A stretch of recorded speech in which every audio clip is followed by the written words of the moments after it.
Hi, You Can Heal family. It is Tuck and Time. I'm trusting that you had an amazing day and you're ready to continue hearing the reading from Destiny, the book by T.D. Jakes that we've been going through.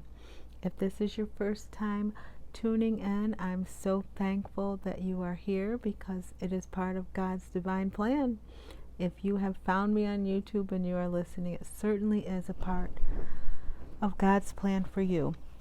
So we've been reading right up along, and now we're in chapter 8. So we're going to finish chapter 8 tonight.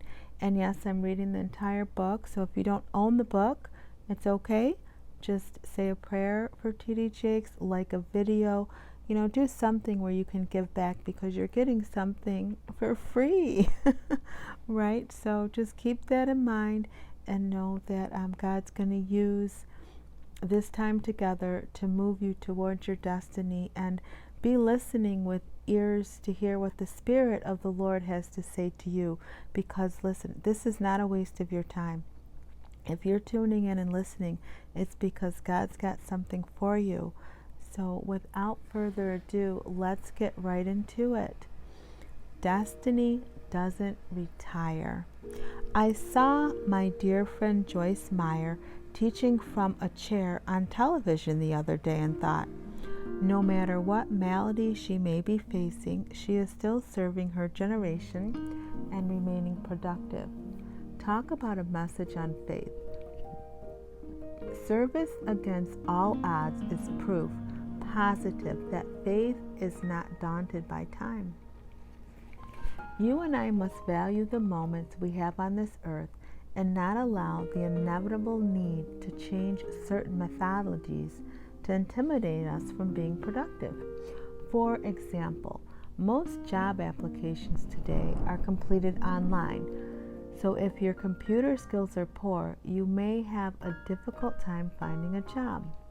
Also nowadays, some things can only be bought online using a credit or debit card.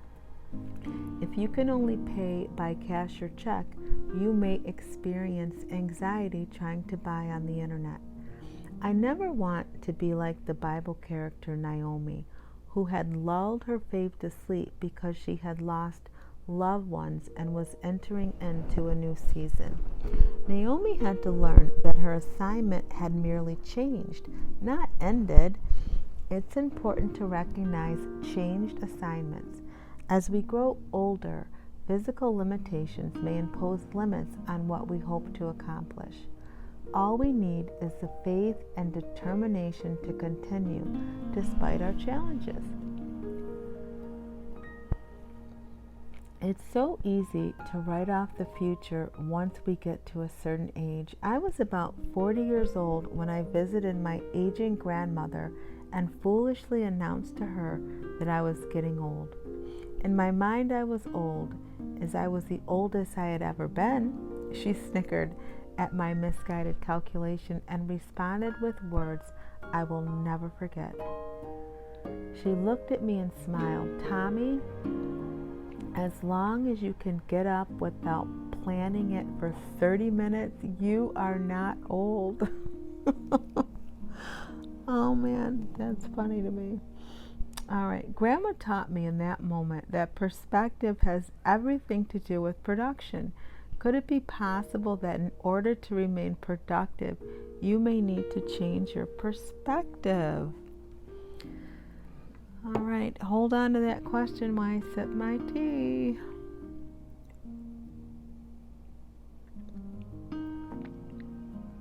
We have to pay attention to what's going on around us. If not, we will begin to think that every successful person is younger, smarter, or has more savvy to get ahead. Truthfully, many adults are enrolled in college to obtain undergraduate or advanced degrees. More people than ever are taking early retirement incentive packages and leaving corporate or government positions to engage in a different purpose. Often people work jobs that may not be fulfilling or even desirable because they have a family to support or some other type of obligation that commits them to a certain line of work. But when the kids are grown and self-supporting, or the aged parent has passed on, or the mortgage is paid off, people start looking at life for the things they want to do rather than the things they feel they have to do. Please make every effort not to be the person who grows old and bitter because of lost opportunities, while failing to affirm younger people who understand and have seized every valuable moment. I like that. My God, did my stomach just growl? I hope you guys couldn't hear that. Oh, you can heal, family, I tell ya. Oh my goodness. Someone wisely observed, "Today, you're the oldest that you've ever been and the youngest that you'll ever be. Time is winding up, not moving backward. You will never go back to the way things used to be. The good old days, which some lament are gone, probably weren't all that great in the first place." People tend to glorify the past, especially when they are struggling with the future. Oh, this is so true. That is so true. Admittedly, we are all growing older by the millisecond, but just because time continues to move forward is no reason to shrink into unproductivity and allow opportunities to be stolen by your fears. Oh, that was a good sentence. Did you catch that? Let's read that one again. Just because time continues to move forward is no reason to shrink into unproductivity and allow opportunities to be stolen by your fears. Fear is just the number one thing that will stop you dead in your tracks. And half the times we fear things, and then what we're fearing all along, for what? We usually say, like, it's not that deep. It's not that serious, right? We just have to not be scared to try something new, because we don't know how it's going to end up. But that's what faith is. If we could see that thing we wanted to go for, how it ended up, then, what fun is that, right? It's like, let's just take a chance on ourselves, because God believes in you, believes in me, so why? We have nothing to fear. Yeah. Let's not unproductivity and allow opportunities to be stolen by fear. That's something to think about. The cool breeze of death warms the heart to maximize the moment. Sometimes the reality of time loss is the fire that ignites under our feet to get us moving on to new avenues of destiny. Age is no excuse for a lack of productivity. Oh my goodness. All right, let me just say it, because every time I keep reading it, I keep hearing like this voice, I'm tired. And I need to stop saying that right now, because if I was coaching someone who kept saying that, I was going to be like, well, that's why you're tired, because you keep telling yourself you are. I got to give myself a new phrase, even if I am feeling that, I need to say something like, even though I may be experiencing a lack of energy, I know I can get the job done, or I have what it takes to do what I need to do. I'm fit enough and able to complete the task that I have assigned for myself. That's how we've got to talk to ourselves, because I always say too, we'll get the sleep and the rest, when it's needed. Because if you're really tired, there's times, I've been doing something or working and I just can't go on. Like, I cannot keep my eyes open any longer. So God is good. I'm kind of rambling, but hopefully that's helped someone with what I've just said, and it made sense to you, right? Trusting God for all things as I do these tuck-in times and read with me. So I really have to just move in the spirit and trust that there's someone there that it's helping. Let's keep going.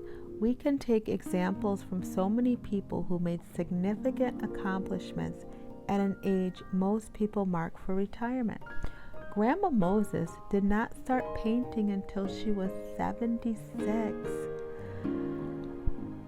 She tried her hand as an artist when her hand became too stiff to crochet. Now, isn't that something? Isn't that something? She wasn't afraid to try something new. She didn't let fear stop her from being productive. She went from crocheting to painting at 76. That's wonderful. And the thing about that is Grandma Moses probably had been crocheting her whole life, so it was no big deal, right? She could do it no problem. But at 76, she took up painting. Sachel Paige, I don't know if I'm saying that right, became the oldest Major League Baseball player at age 59 when he played for the Kansas City Athletics in 1965. Coco Chanel was the head of her fashion design firm at age 85. Author Laura Ingalls Wilder published her first book at age 64, chronicling her life as a wife and mother, which was the basis for the television series Little House on the Prairie. That is one of my all-time favorites. When I was pregnant with Bren, I used to watch that. It would come on after my daycare babies would leave, and I would just cuddle up on my couch and watch Little House. I just love that Charles Ingalls. And did you know I named my son after him, Landon? Because Michael Landon is Charles Ingalls' name. I just loved the show, so that's funny, right? If you wanted to know. Now, if you didn't want to know, I always say you got to take it, because as I'm reading, I'm thinking about things in life, and this is what came up. All right, you can retire from a job, but not from your destiny. Every day you awaken is a sign that you have more to contribute to life. If you didn't, you'd be dead. So stop worrying about what it's too late for you to do, and concentrate on the skills you have and how they can make a valuable contribution to society. Maybe you can't accomplish the thing you dreamed of originally, but that's no reason to tuck your destiny in a file cabinet. You can't make it in the NBA at age 40, but you can help train young athletes and remind them to keep their heads on straight amid the accolades of the cheering crowds. You may have passed the time for having a baby of your own, but you can still adopt or mentor children through a respected community program. The aging process may give you the wisdom and exposure you need to engage in a project or task you never envisioned. Remember the saying that age is just a number? It's important to respect time as a valuable commodity, but it's even more important to savor whatever time you have left to maximize each moment for destiny. That's good. Savor the time. All right, our next section is take your eyes off the clock. As valuable as time is, you don't have to be crippled by feeling you have lost time. You may have missed many opportunities and feel like you've gotten so far off track in your life that destiny seems impossible. As you look at the accomplishments of others, it may seem like they have traveled the superhighway of success while you've been co-signed to the scenic route, and the view ain't looking too good. Most people are not happy with what they have accomplished over the span of their life. If you become a millionaire by age 50, you may feel inadequate because you're comparing yourself to someone who became a millionaire by age 21. If you earned a PhD by age 40, you may feel inadequate because so many others finished before the age of 30. When you focus on doing you, you can appreciate the accomplishments you've made, even though achieving them took longer than you planned. Doing you may mean it takes you longer to succeed at something than it does someone else. If you're thinking you're too old to achieve your dream, ask yourself how old you will become if you give up the pursuit. Time is important, it's critical. But don't let the passage of time be your excuse for not pursuing destiny. You still have purpose. Looking at the clock to judge your accomplishments can make you want to give up. Keep pushing. Your delays may have given you experience and wisdom that will propel you to the place you're supposed to be. Your setbacks may have given you the maturity to know how to focus on what is important. Your disappointments may have set you up to seize and truly appreciate future opportunities. God's time is not ours. We don't add up time the same way God does, so don't try. You'll only frustrate yourself. Since time is in the Almighty's hands, God can use every day you have left to complete the task you have been called to fulfill. Time is too precious to waste, but time is not the determining factor in your destiny. That is a partnership between you and your Creator. Let me get some tea before we go on.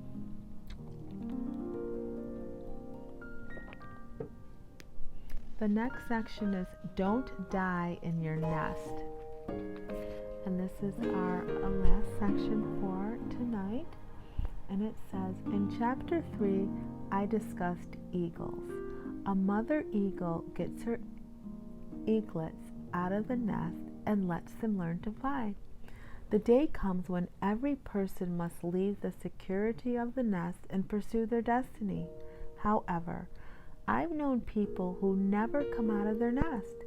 They always have an excuse for why they haven't accomplished anything or why they've been hindered from fulfilling a dream. Don't die in your nest. Get out and live the life God has intended for you. Only you can live it. God needs you to live it. You need you to live it. Ours is an interesting culture where everyone wants to live a long time, but nobody wants to be old. Longevity, however, should not be our primary life purpose. It's easy to live a long life, at least in America. Look at the United States Department of Health and Human Services statistics. Out of every 100,000 persons, 94% reach 50 years of age, more than 77% make it to 70, and almost 40% get to 85 or more. Lots of people live a long time, but the important thing is what they do with that time. Rather, we should be concerned with giving significance and value to all our years. Oh, that's really good. Because I was saying last week or before, I want to live to 90 at least to see my 9-year-old grow up and have a family. But, this is a good sentence. We should be concerned with giving significance and value to all our years. So, a question you could ask, am I giving significance and value? Did I give significance and value to today? What did I do today that brought value to this world, this planet, country? Me as a citizen, ask yourself, how did I bring value today? That's real good, right? Most of the products we buy at the grocery store have expiration dates. Anyone who has ever had a glass of milk after the date on the container knows it's important to pay attention to the date stamped on the package. None of us knows our life expiration date, but we all can be certain that it's coming. Since we know this is true, how should we approach the days God has given us? How many days have you lived, and what have you done with those days? That's good. It's funny because Bren, my 9-year-old, if this is your first time, I have a 9-year-old, and she's really into expiration dates right now. Like anything she eats, she's got to check. I'm like, girl, if you don't eat that food,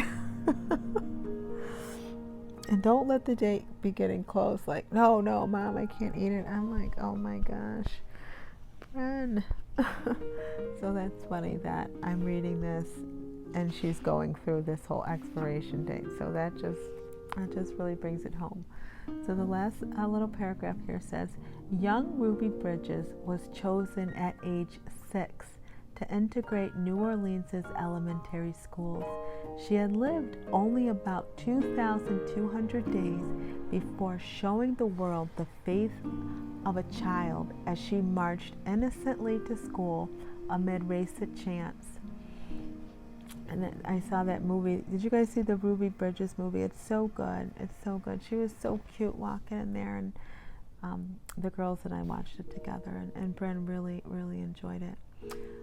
The next sentence here, Anne Frank lived only about 5,700 days, but the diary she wrote about her days in isolation during World War II would touch the world. Martin Luther King lived only about 14,300 days, but he changed history during his 39 years. Our lives are a series of days, one after another. Each day is an opportunity to either seize destiny's invitation or pass it by. And you can know, family, we've got to make a choice. Are we going to seize each opportunity towards destiny each day? Or are we going to let opportunities pass us by? I think our biggest obstacle, or mine even, is just allowing yourself to get in the way. We can't let ourselves get in the way because God already called us to things, right? So why should we get in the way of what God already knows? He's already laid the plan out. We just gotta obey it. We have to obey it. So that ends chapter 8. You guys, we have finished it up, and we'll be moving on tomorrow night, and we'll start chapter 9. Chapter 9 is titled Keep the Destiny Vision, and the subtitle is Connect Where You Came From to Where You're Going. So that sounds good. That sounds really good. And I think we're about halfway through, as how you look at the book and you kind of measure. It looks like we're at the halfway mark. So that's exciting, right? I trust that you'll come back tomorrow and keep getting this good information. And it's exciting, even though I'm reading to you. If you've been tuning in each night or each time I've posted this, you're gonna get through a book, this year. This might be the first book you've gotten through this year, and that's great. That's an accomplishment, right? So it shows you've got what it takes to be a reader. Even though you're listening, it's okay. Don't count that out, because this is how we grow. We read things other people wrote because they've been through things we haven't experienced, and it helps us grow and move along. And I appreciate reading this book again and getting these good lessons again, and just continuing my healing journey. So thanks for being on it with me, You Can Heal family. I really appreciate it. So I'm going to go and get this uploaded for you tonight. Always remember that true healing begins with self-love. Why? Because God is love, and He lives on the inside of you. We'll talk soon. Bye.